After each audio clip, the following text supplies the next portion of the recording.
Correction de l'exercice 20. On commence par une première question. On vous demande de démontrer une égalité. Alors ça, c'est pas compliqué. Vous partez du membre de gauche, vous réduisez au même dénominateur, et puis une fois que vous savez plus d'idées, vous vous arrêtez.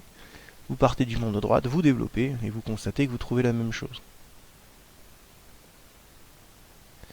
Deuxième question, on vous demande d'étudier la position relative de deux courbes. Alors vous savez que pour étudier la position relative de deux courbes, ce qu'il faut faire c'est la différence. Donc on fait f de x moins x. Alors f de x moins x, vous savez que c'est tout ça. 1 moins x, on connaît le signe, et là je vous rappelle dans l'exo que ces deux quantités-là, celle du dessus, celle du dessous, c'est des nombres qui sont positifs sur 0,1. On fait un tableau de signes, et j'obtiens finalement le signe de f de x moins x, qui est positif, conclusion, c'est au-dessus de delta sur 0,1. Dernière partie, la deuxième question. On vous demande de calculer l'aire en centimètres carrés du domaine du plan délimité par C, la droite delta. Alors là, j'anticipe un petit peu sur le cours que je vais vous donner la semaine prochaine, qui est la fin du cours en fait sur l'intégration, qui est la surface entre deux courbes. Comment ça se passe? Rien de très compliqué, la surface entre deux courbes, c'est l'intégrale de la plus grande moins la plus petite. Et qu'est-ce qu'on a fait au-dessus? On a vu que C était la plus grande, delta elle est au-dessus.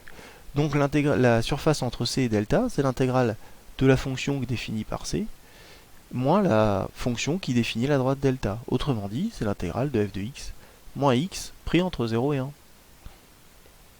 Et c'est ce que j'ai fait ici. Alors la première partie, c'est du u' sur u.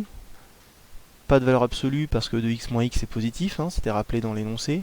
Primitif de x, x carré sur 2. Vous remplacez x par 1 et vous remplacez x par 0, vous trouvez ça. Alors, attention, ça c'est la surface en unité d'air. Et la question qu'on vous pose, c'est la surface en centimètres carrés.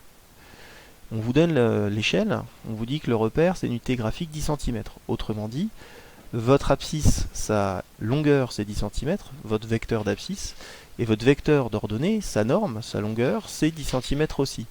Donc un carré de 1, une unité d'air, ça fait 10 fois 10 cm, autrement dit 100 cm carrés. Du coup, ma valeur que j'ai trouvée, celle qui est là, je vais la multiplier par 100. Et voilà la surface cherchée en centimètres carrés.